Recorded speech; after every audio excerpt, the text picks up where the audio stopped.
大学を出る時にですね、新卒でフロムソフトウェアという会社に入社しました。でその時にフレームグライドで、あとアーマードコアというタイトルを制作しまして、でその後退社するんですけども、でフィールプラスという会社でロストオデッセイというタイトルを制作していました。でその後マーベラスに合併していくんですけど、この中で何年か経ってスイッチっていうワードが出た時に、SF とかメカのジャンルっていうのは非常に少なくてですね、ほぼなかったんじゃないかなと思うんですけど、そういう意味では、スイッチの新しいユーザーさんたちにやっぱそういうジャンルを楽しんでほしいということで制作を開始しました。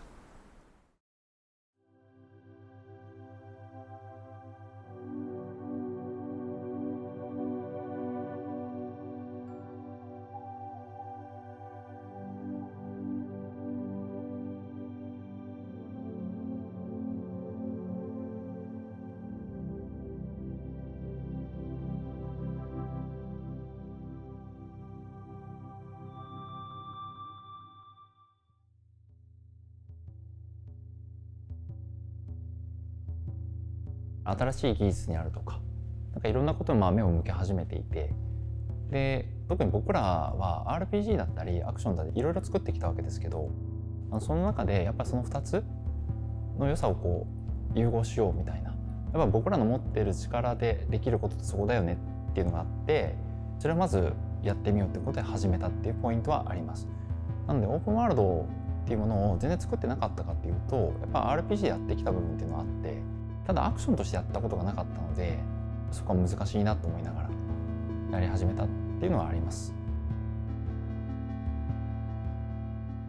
アーセナルは今回こだわってるポイントとして、全部って言えば全部なんですけど、メカが小型化していくにしてもやっちゃいけないなっていうのは、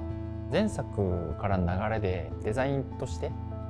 っぱ変えちゃいけないところは守りましょうっていうのが当然あって、同じ流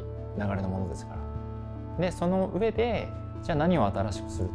っていう時に、武器であったり技術が進歩した形っていうところでデザインを変えていまして、そういったことをたくさんやってます。そういう中でいうと開発のアートディレクターの方か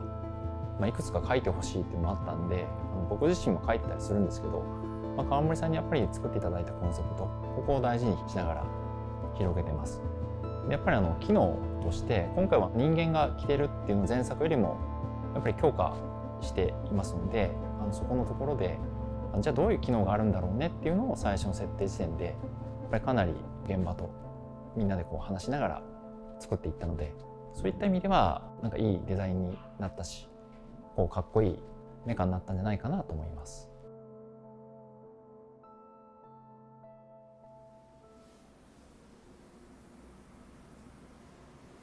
アクションはこのゲームの根幹なので、やっぱり随所こだわってまして、ちょっと他と違うっていうのが、メカを着てる、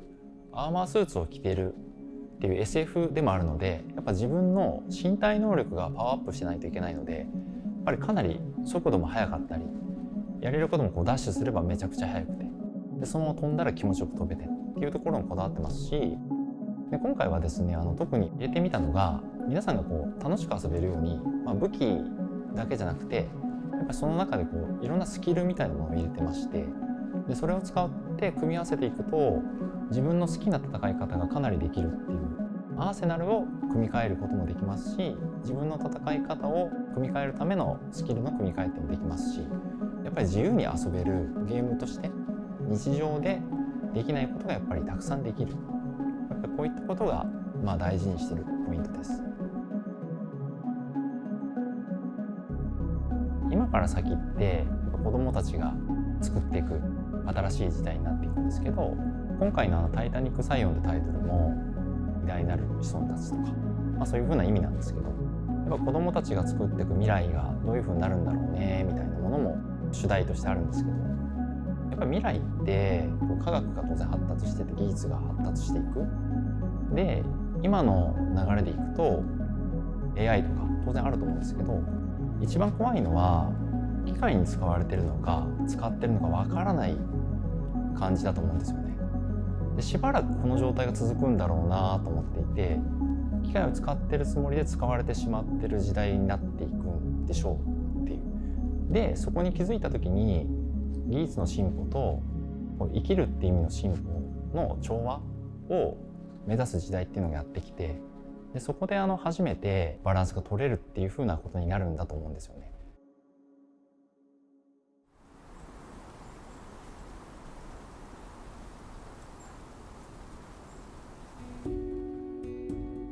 ゲームを作ってるとですね、やっぱ PC と向き合ってる時間がすごく長くてですね、だんだんと思いつくことも思いつかなくなったり、メカとか SF のものを作ってるとやっぱりどうしてもそっちに偏ってしまうので、自分自身は海だったり山だったり自転車乗ったりっていうことですね、外にかなり行ってみることで普段と違うものをたくさん見ることで思いつくものっていうのは多くなります。特に人との触れ合いであるとか調和みたいなものって多分すごく大事だと思うので、その時に偏った方だけよりはバランスをとっていろんなものに触れたいなと思って、そういうところに行くと新しいことを思いついてするっていうのはあります。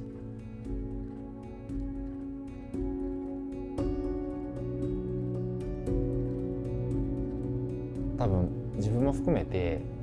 どう未来が変わっていくのかであるとか、どういう技術が僕らにとってプラスなのかみたいなものをあまり考えずに多分使っているんだと思うんですよ。インターネットとかでもいい意見悪い意見あったりとかいろんなことあると思うんですよね。じゃあそれらをどういうふうにすると幸せにというか、そんなに嫌な思いせずにできるのかなっていうところもまだできてないと思うんですよ。やっぱりそこの中で僕らまだ技術のチョイスができてない。でそれができるようになるにはその前に自分たちの生きてる環境、これをよく考えないと、うまくいかないだろうなと思っていて、どちらも大切にするっていうことをまずバランスを取るっていうことですかね。いろんな人の意見ってバランス取らずにどっちかみたいな話あるじゃないですか。でも結果年を取ってった方とかいろんな方の話を聞いてるとものすごくバランスが大事になってる。でみんなそこに行き着くまで年を取っちゃうっていうのがあって、僕らの生きてる間にとか親世代が生きてる間に若い世代にバランスが大事なんだよっていうことが伝わっていくような社会になっていくことの方が大切なのかなと思います。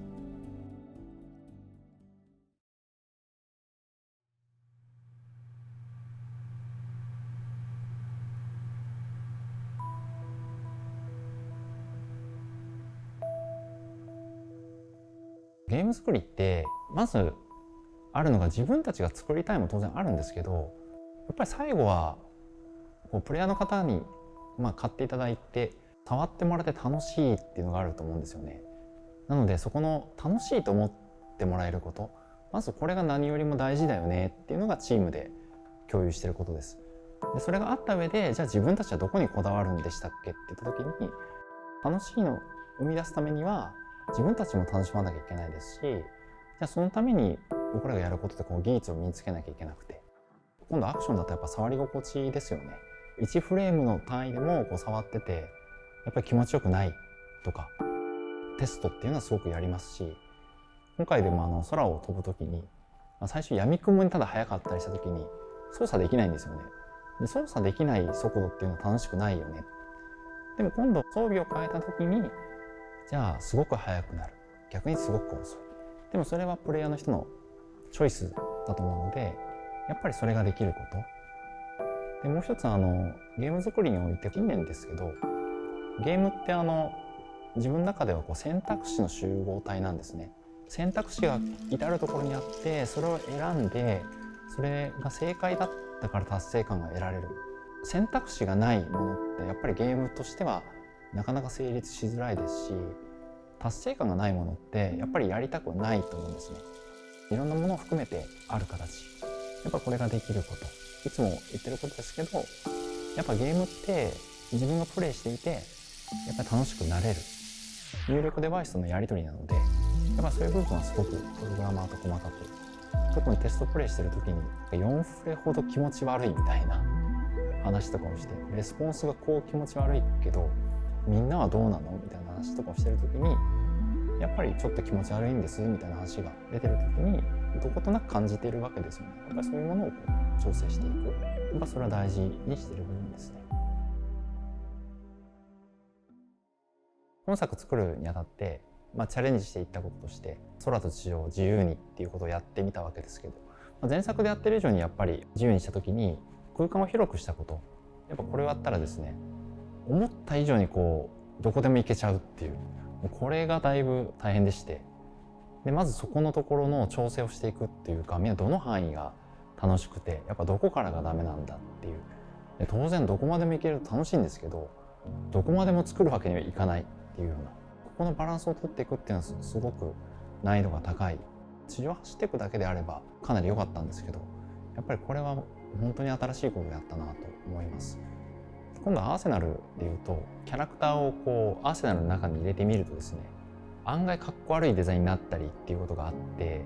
じゃあそれをどうかっこよくしようかっていう時に、かなり試行錯誤してですね、スタッフの方が 3D プリンターで作ってくれたりするので、それで一回出力してみたりとかしながら、このバランスだったらいいねっていう、やっぱそこに持っていくところ、やっぱりゲーム上のモデルだけで見てるとちょっとかっこいいかどうかわからんぞみたいなものを今度逆に立体にしてみて、アナログのところで見ることで、アナログで見てもかっこいいねってことは、これはきっとみんながかっこいいと思ってくれるデザインだよねっていうところでやっていたり、やっぱりそこはだいぶチャレンジも、その新しい技術も使いながらやった部分です。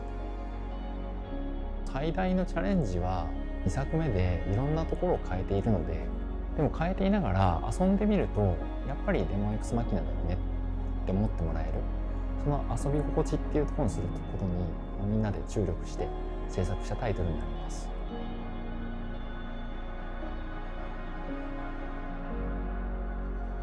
自分自身のクリエイターとしての一番やってみたいことっていうのは、将棋とか麻雀みたいなゲームを作りたいっていうのがあって、1000年も残ってるとか、この先も残り続けるじゃないですか。デジタルのゲームっていうのはやっぱり技術の進歩とともにあるわけですけど、それに頼ってるがゆえにやっぱりなくなっていく、運命にあるもの当然あるので、ずっと残り続けるものっていうのを作ってみたいなとは思ってます。じゃあそれを達成するために何ができるかなって思うんですけど、一つずつやったことのないことっていうのをやっていこうとはしています。マーベラスっていう会社のところで言うと、いろんな方にですね知ってほしいと思ってるんですね。やっぱ当社のタイトルって愛してほしいっていうのは当然あります。だからそのためにじゃあ僕らにできることっていうのは、やっぱ楽しいゲームを作り続けること、それをやっていきたいなと思ってます。